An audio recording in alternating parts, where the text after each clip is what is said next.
अस्सलाम वालेकुम to everyone.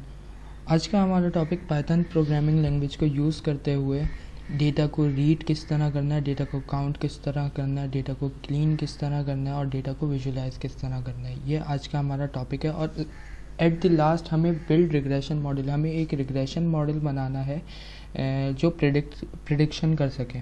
ठीक है, और मैं आपको डेटा दिखा देता हूँ। हमारा डेटा किस तरह का है। हमारे पास एक डेटा मौजूद है स्टॉक एक्सचेंज का, जिसके अंदर हमारे पास वेट अ मिनट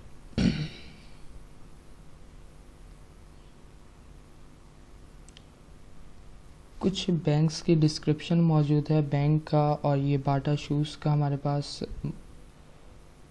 डेटा मौजूद है। इसके अंदर 2011 से लेकर 2020-22 तक का डेटा मौजूद है, लेकिन बीच बीच में से कुछ डेटा मिसिंग है हमारे पास, जैसे लाइक कुछ ईयर्स का। कई जगहों पर हमारे पास 2016 का डेटा नहीं है, और कुछ जगहों पर हमारे पास प्रेडिक्शन मौजूद नहीं है।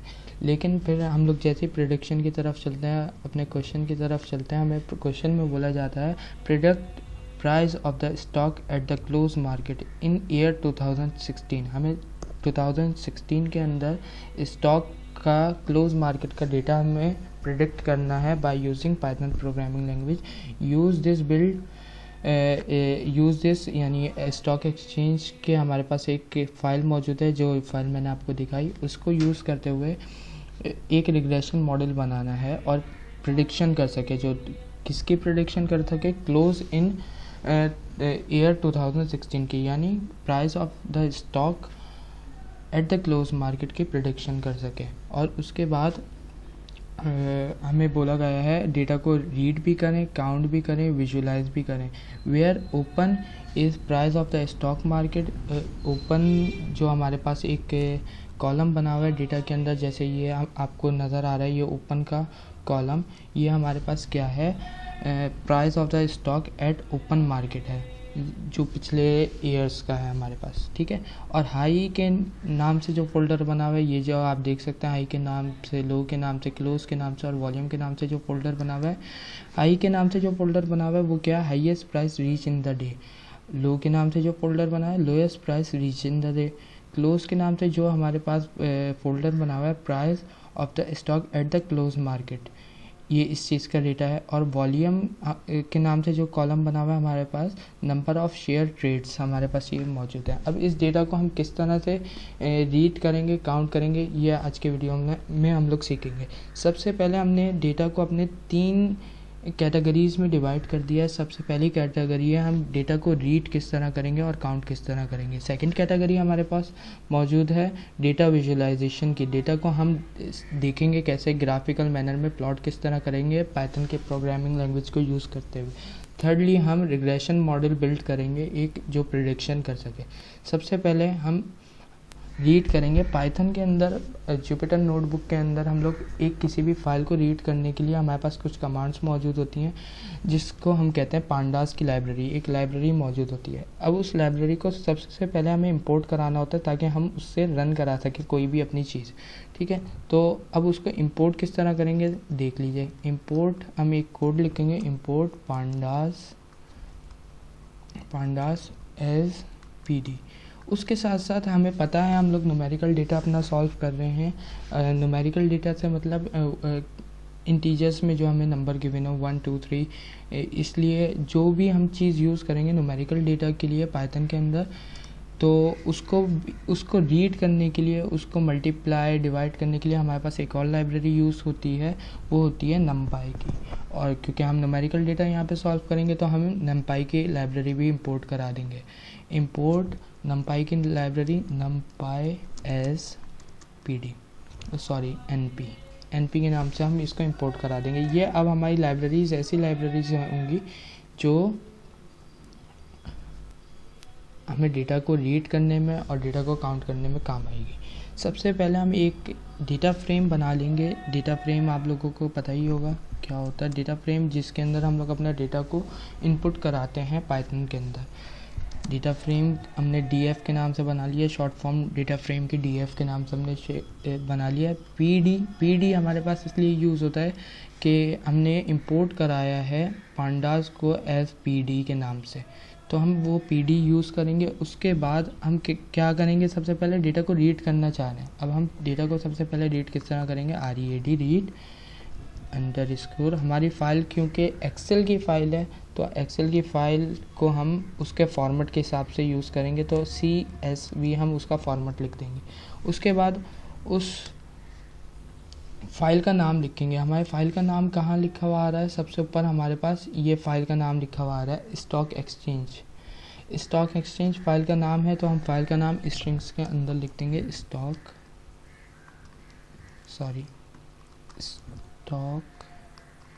एक्सचेंज। अब स्टॉक एक्सचेंज लिखने के बाद फाइल की टाइप भी लिखेंगे। फाइल की टाइप हमने CSV फाइल की टाइप लिख दी।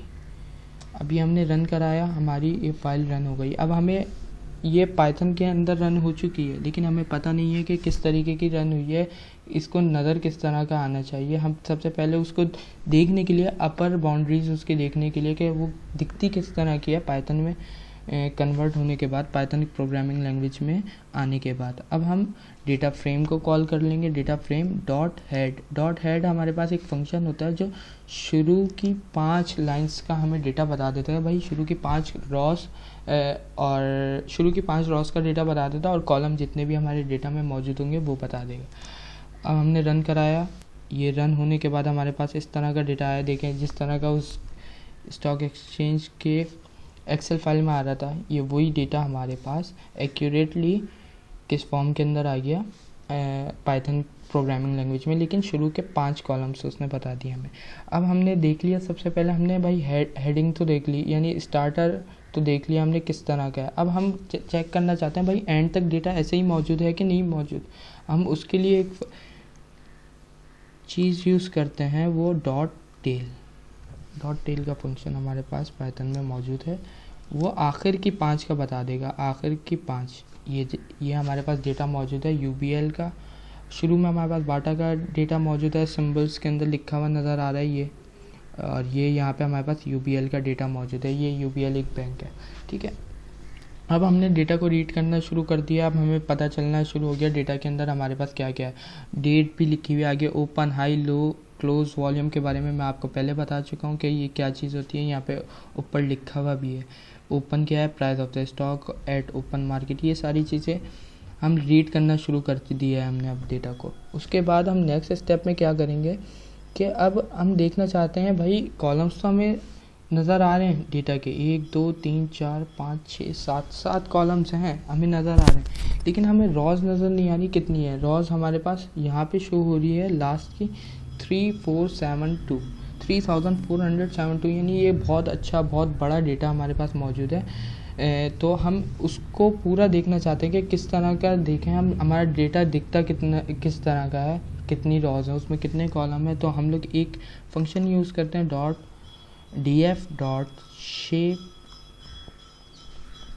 ये हमारे पास बता देगा भाई हमारे पास इतनी रॉज हैं। सबसे पहले ये हमें बताएगा स्टार्ट में इसमें 3473 रॉज हैं और कॉलम हमारे पास कितने 7 हैं, ठीक है भाई। अब ये हम डेटा को रीड कर रहे हैं। अब डेटा को रीड करने के बाद हम विजुअलाइज भी करेंगे, फिर हम इसके प्रेडिक्शन भी करेंगे।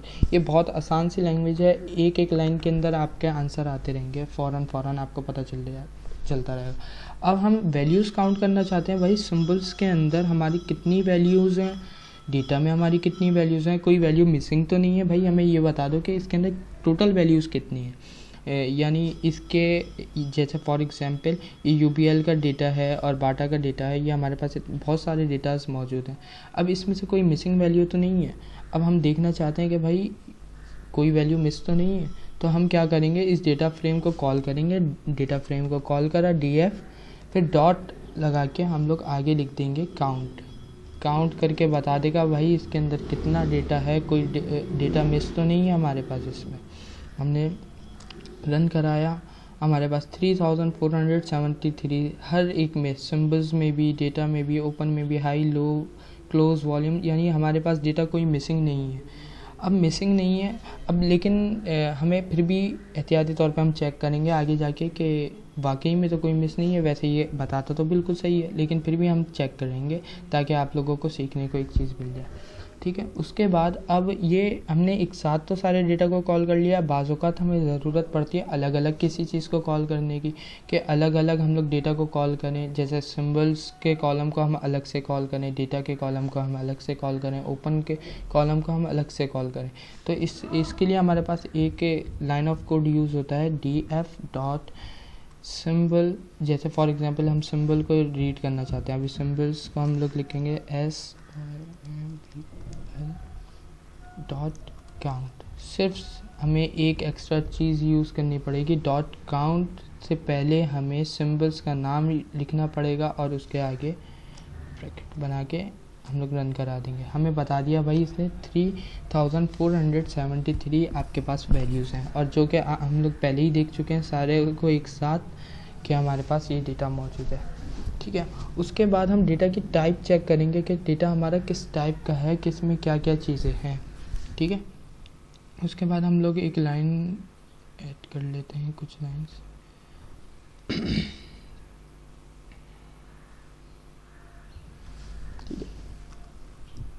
df लिखेंगे dot type of data. Type of data लिखने के लिए हम यूज़ करते हैं डी टाइप्स। ये हमारे पास एक और लाइब्रेरी के अंदर एक सब पार्ट है डी टाइप्स के नाम से, जो हमें बता देता है हमारा डेटा किस टाइप का है।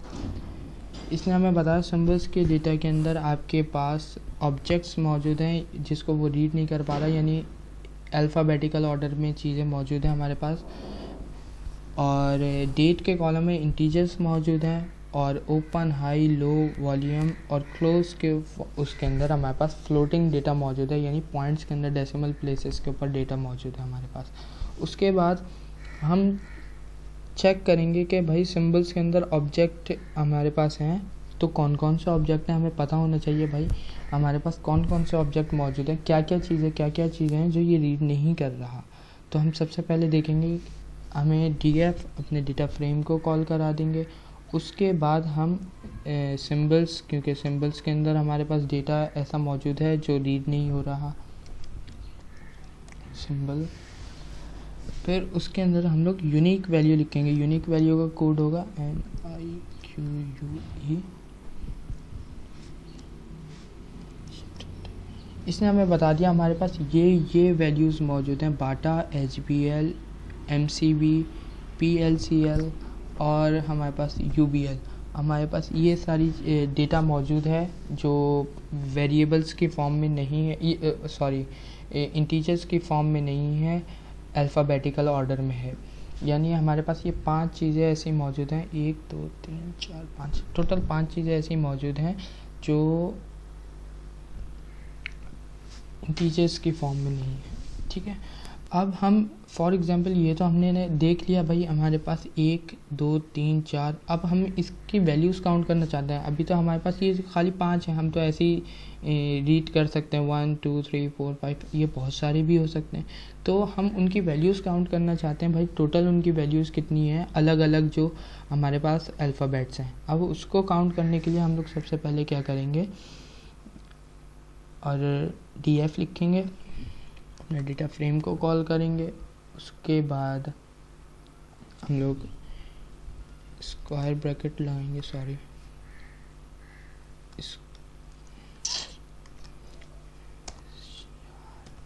स्क्वायर ब्रैकेट लगाया हमने।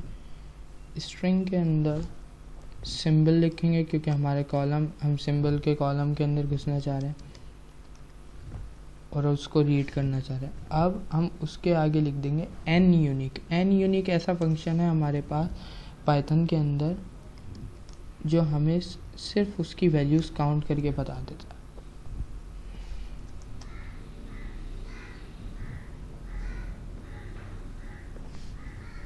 जो उसने हमें उसकी वैल्यूज़ काउंट करके बता दी, भाई हमारे पास ये वैल्यूज़ हैं।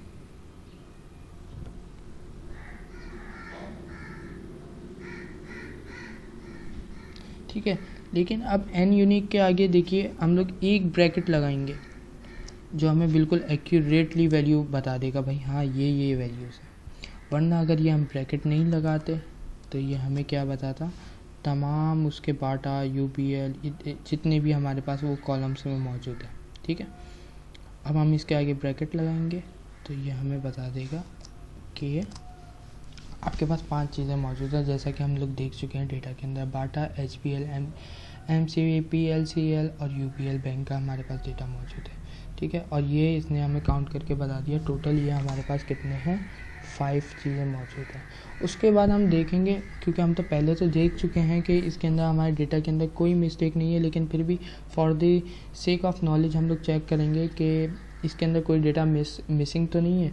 अब मिसिंग नहीं है तो उसके लिए हम लोग एक कोड यूज़ करते हैं, लाइन ऑफ कोड यूज़ करते हैं। df हमने डेटा फ्रेम को कॉल करा, इज़ नल हमारे पास एक मौजूद है, वो हमें बताता है कि भाई ये हमारे पास कोई डेटा मिस तो नहीं है। हर जगह फॉल्स हमारे पास लिखा हुआ आ रहा है। इसका मकसद ये है कि यहाँ पे हमारे पास डेटा के अंदर कोई भी वैल्यूज़ मिसिंग नहीं है। जहाँ पे ट्रू लिखा हुआ होगा वो डेटा मिस है हमारे पास, लेकिन ये फॉल्स लिखा हुआ आ रहा है। लेकिन अब बात ये आती है कि हम इतना सारा डेटा रीड कैसे करेंगे। फॉल्स ह्यूमन है, हम लोग ह्यूमन एरर भी कर सकते हैं, इसके अंदर गलती कर सकते हैं। तो हम इसके लिए एक आसान सा कोड यूज़ करते हैं, जिसके अंदर हम लोग बस इसी लाइन ऑफ कोड के आगे लगा देते हैं सम का फंक्शन जो हमें सम करके बता देता है भाई हाँ भाई तुम्हारे पास कितना डेटा मिसिंग है ये बता दे। हमारे पास यहाँ पे 0 0 0 0 आ रहा है, इसका मकसद है हमारी कोई भी वैल्यू मिसिंग नहीं है, हमारा डेटा बिल्कुल क्लियर है। अब ये हो गया सारा डेटा